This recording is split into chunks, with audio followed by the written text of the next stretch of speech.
Hello दोस्तों, नमस्कार।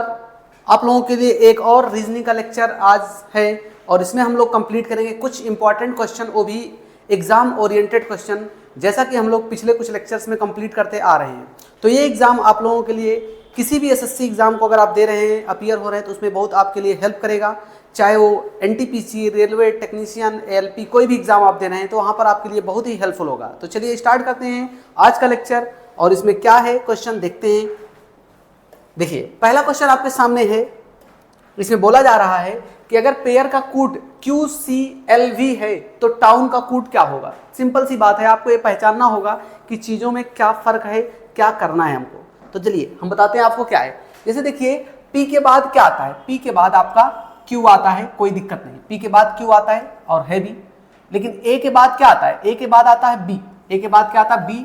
तो यानी एक का गैप दे दिया गया, यानी कि एक का गैप दे दिया गया, यानी कि ए के बाद आपका है बी, तो एक का गैप दिया गया यहाँ पर एक का गैप दिया गया। ठीक है, अब आई के बाद आता है आपका जे के, तो जे और के दो का गैप दे दिया गया, तो दिख दिया गया यहाँ पर के, सॉरी आई जे, आई के बाद आता है आपका जे के, जे और के का गैप दे दिया गया है, एल दिया गया है। मतलब कि अब इसमें कितने का डिफरेंस आया? दो का।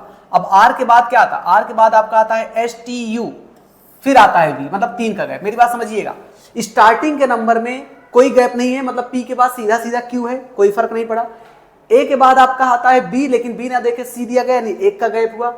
आई के बाद आपका आता है जे और के, जे और के ना देके एल दिया गया, यानी दो का गैप हुआ। आर के बाद आपका आता है STU, तीन का गैप देके वी दिया गया है। तो कह रहे हैं टाउन का क्या होगा? टाउन का TOWN, इसका बताना है दोस्तों आपको। चलिए, टी के बाद, अब देखिए टी के बाद क्या आता है? ABCD जब आप पढ़ेंगे तो ABCDEFGHIJKLMNOPQRST, टी के बाद आता है यू, टी के बाद क्या आता है आपका? यू आता है, आपको पता है।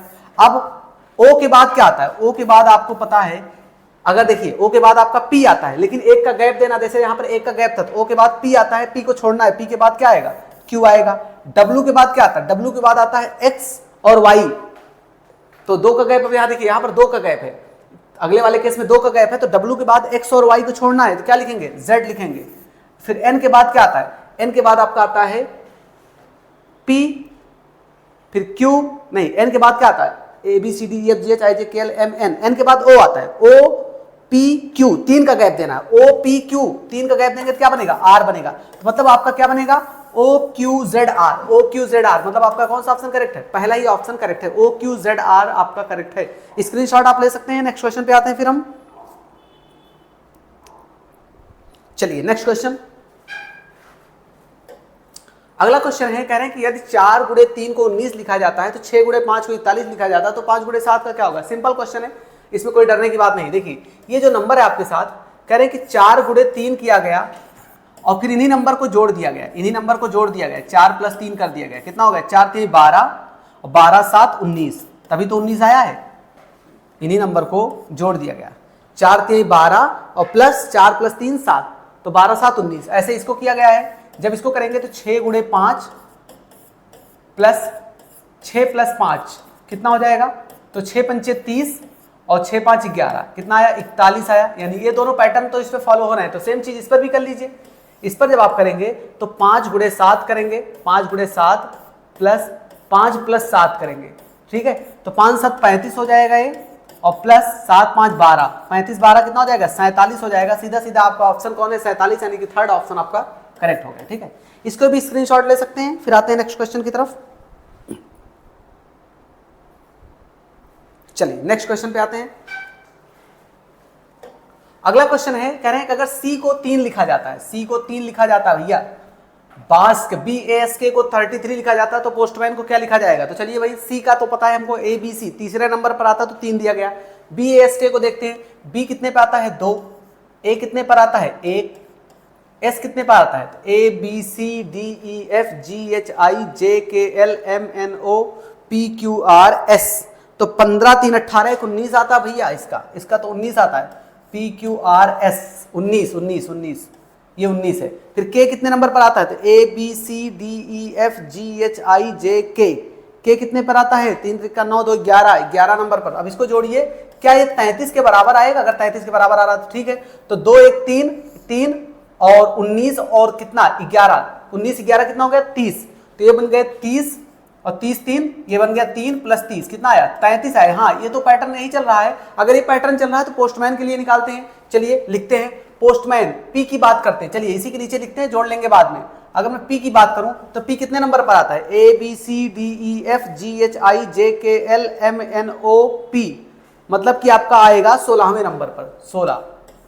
तो अब ओ कितने नंबर पर आएगा, तो ABCDEFGHIJKLMNO, ओ आएगा आपका 15 नंबर पर 15। एस कितने नंबर पर आपका आता है, एस आपका 19वें नंबर पर आता है 19। टी कितने नंबर पर आता है, PQRS, एस के बाद आपका टी आता है, PQRS टी आता है, टी आपका 20 हो जाएगा, अगर 19 एस है तो टी आपका 20 हो जाएगा। एम कितने नंबर पर आता है, MNO, ओ अगर आपका 15 है तो एम उससे 2 पहले आता है, उससे 2 पहले आता है, एम पहले आता है, फिर एन आता है, फिर ओ आता है। तो अगर वो 15 है तो ये 13 हो जाएगा, 13 हो जाएगा। ए का आपको पता है 1 है, और एन का कितना आता है 14 हो जाएगा। सबको जोड़ते हैं, 16 + 15 + 19 + 20 + 13 1 14 कर लेते हैं, 13 1 14 हो जाएगा, ये 14 और 14 14 28 14 ये हो जाएगा। अब देखिए ये बन गया आपका 28, ये बन गया आपका 39 और ये आपका 16 15 बन गया 31। सबको जोड़ लीजिए, कितना हो जाएगा 9, सही जा रहे हैं, कितना होगा भाई 28 है ना, तभी तो सोच रहे हैं भाई 28 से 20 लिखे। हाँ 9 8 17 1 18, ठीक है 18 हो गया। 2 1 हासिल जो मिला, रिमाइंडर जो है 2 1 3 3 6 3 9, 98 आएगा भाई दोस्तों, 98 आएगा आपका, यानी सीधा सीधा ए ऑप्शन करेक्ट है। तो कुछ ऐसा पैटर्न लगाया गया है, तो स्क्रीनशॉट इसका भी ले लीजिए। फिर आते हैं नेक्स्ट क्वेश्चन की तरफ। चलिए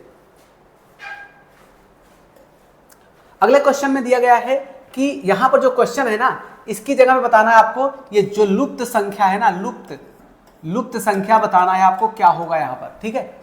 चलिए अब पहले आप ये देखिए कि 60 और 69 के बीच में कितने का डिफरेंस है, 9 का।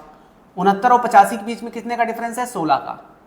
और इसके बीच में कितने का डिफरेंस है तो पता नहीं, पता चलने के बाद ही पता चलेगा आगे क्या है। तो लेकिन मुझे एक बात समझ में आ रही है, जो ये है ना 9, ये 3 का स्क्वायर है, ये 4 का स्क्वायर है। तो भाई आगे कुछ 5 का स्क्वायर करें तो हो सकता है चेक करने पर सही हो जाए। भाई पहले में 3 का स्क्वायर आ रहा है डिफरेंस, दूसरे में 4 के स्क्वायर का। अगर 5 का स्क्वायर कितना हो जाएगा यहाँ 25, अगर मैं कहूँ 5 का स्क्वायर, मान लीजिए यहाँ पर 5 का स्क्वायर आने पर फुलफिल हो अगर, तो 25 हो जाएगा। तो 85 में 25 जोड़िए, 85 + 25 कितना हो जाएगा 110 हो जाएगा, 110। अभी तो हम मान सकते हैं कि 110 सही है, लेकिन आगे भी चेक करें कि क्या अगर यहाँ 5 का स्क्वायर है तो इन दोनों के बीच में जो डिफरेंस होगा वो 6 का स्क्वायर होना चाहिए, तभी तो हमारा सही माना जाएगा। चलिए 110 में 6 का स्क्वायर 36 जोड़िए, जो ये 6 का स्क्वायर बन रहा है 36 जोड़िए, 36 जोड़ेंगे तो 146 आ रहा। हाँ भाई सही तो है, इसका मतलब लास्ट में 6 का स्क्वायर बन रहा है। तो मतलब यहाँ पर आपका 5 का स्क्वायर तब बनेगा जब आपके पास नंबर कितना हो 110, और 110 आपका पहला ही ऑप्शन करेक्ट है, ठीक है, पहला ही ऑप्शन आपका करेक्ट है। चलिए स्क्रीनशॉट इसका भी ले लीजिए। नेक्स्ट क्वेश्चन पे आते हैं। फिर नेक्स्ट क्वेश्चन अगला दिया गया है, इसमें नीचे दी गई श्रृंखला में एक पद लुप्त है, लुप्त पद का पता लगाइए। मतलब ये जो क्वेश्चन मार्क है ना, आपको ये बताना है, तो इसके लिए करेंगे क्या, पहले तो ये समझिए। देखिए ए है, ए के बाद बी को छोड़ दिया गया, यानी बी का गैप दिया गया। सी है, सी के बाद डी और ई आता है, तो यानी यहां छोड़ा गया डी और ई को छोड़ दिया गया, यानी यहां पर 2 का गैप आ गया। पहले 1 का गैप, फिर 2 का गैप, फिर ई के बाद एफ आता है, एफ के बाद जी आता है, जी फिर एच आता है। यानी अब देखिए यहां पर फिर से 1 का गैप दिया गया। अब एक बात समझिए, पहले 1 का गैप, फिर 2 का गैप, फिर 1 का गैप, फिर आगे 2 का गैप होना चाहिए, यही तो होना चाहिए। तो चेक कर लेते हैं।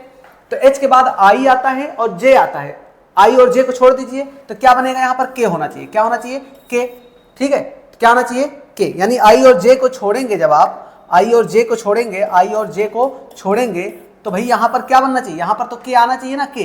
अब मान लीजिए के आया, फिर आगे 1 का डिफरेंस आना चाहिए, के के बाद एल आता है और एल के बाद एम आता, मतलब देख लीजिए फिर 1 का डिफरेंस आया। मतलब कि आपका यहां पर जो भरना चाहिए वो क्या भरना चाहिए, के भरना चाहिए। यानी कि एक बात समझिए कि इन नंबरों के बीच में, यानी ये जो लेटर्स लिखे गए इनके बीच में डिफरेंस क्या है, पहले 1 का डिफरेंस, फिर 2 का डिफरेंस, फिर 1 का डिफरेंस, फिर 2 का डिफरेंस, फिर 1 का डिफरेंस, फिर 2 का डिफरेंस, ऐसे कंटिन्यूअसली ये चल रहा है।